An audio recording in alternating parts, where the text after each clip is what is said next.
Hi everyone. There's a lot of good information on the web, but sometimes it can be tricky to figure out if a source is trustworthy or not. After all, it's very easy to publish online. When you come across an online post or article, you need to stop and ask yourself, is this a trustworthy, credible source? In this video, we'll learn some easy steps to answer that question. I'm going to introduce you to the basics of evaluating information with a technique called SIFT. SIFT stands for Stop, Investigate, Find, and Trace. Let's take a look at each of these steps. When you land on a web page or see a post, the first thing to do is just stop. Ask yourself, is this a source I already know? Am I 100% positive that this is accurate and trustworthy? If it is, you're good to go. No need to do the other steps. Or, is it a source you're not familiar with? If so, don't read or share until you walk through the other steps of SIFT. Second, stop and take a minute to think what your purpose is in the first place. Is this something you want to repost, read for pleasure, or just get a basic understanding of something?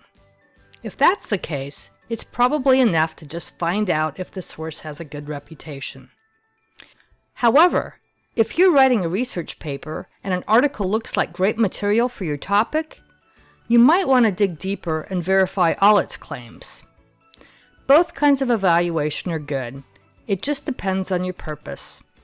Just remember, a lot of stuff online right now is just there to make you feel outraged or scared.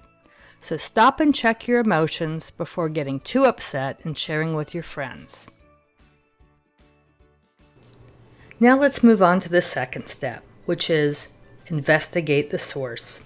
You want to know what you're reading before you actually read it. After all, anyone can create a website.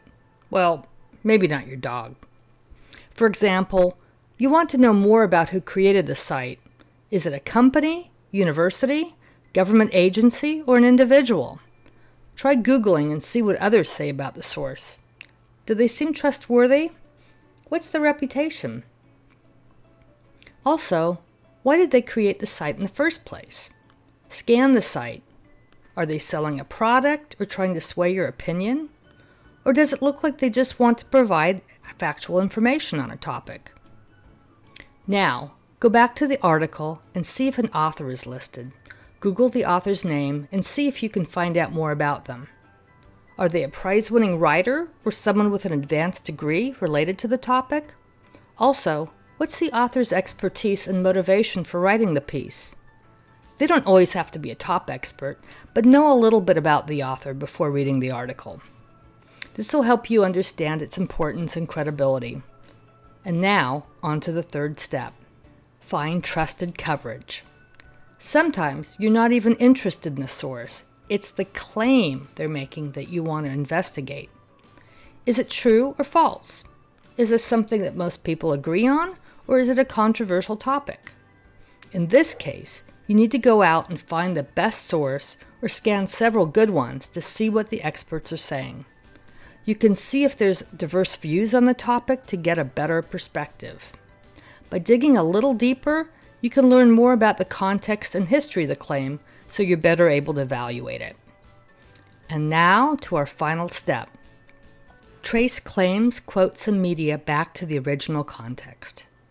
So much on the web is taken out of context. Maybe it's an old news story masquerading as a new one, or a picture with a misleading caption, a video clip from a video, or a statement made about recent medical research. See if you can trace back to the original source by following links, citations, Googling, or doing a reverse image search. By seeing the information in its original context, you can decide if the version you first saw presented it accurately.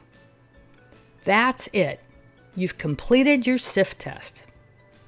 SIFT is all about context. Knowing the context of what you see and read is crucial. Unfortunately, a lot of stuff online has been posted, reposted, and manipulated so many times that it's lost its context. So, try to work back to the original source. If you heard a rumor, Wouldn't you want to know who started it before passing it on? Maybe it's someone with a grudge or a reputation for stretching the truth. It's the same online. You want to know the context so you can judge the motivation and reputation of the source. When it comes to a claim, a key piece of context is what others say about it. Does it look like most experts accept it as true or false, or something in between? By scanning other sources, you can see the whole picture, the history and conversation around the claim. This will help you land on a better source. Finally, when evidence is presented with a certain frame, whether a quote, image, or scientific finding, we have to make sure it isn't taken out of context. Once we find the original source, it can look quite different. By following these steps, you may find that a source that you find online contains errors or maybe even intentionally misleading. After all, there's a lot of misinformation on the web, especially in social media. But these techniques will help you see information in a fuller context. Using SIFT, you'll use and engage with information in a more meaningful way, and you also avoid spreading misinformation.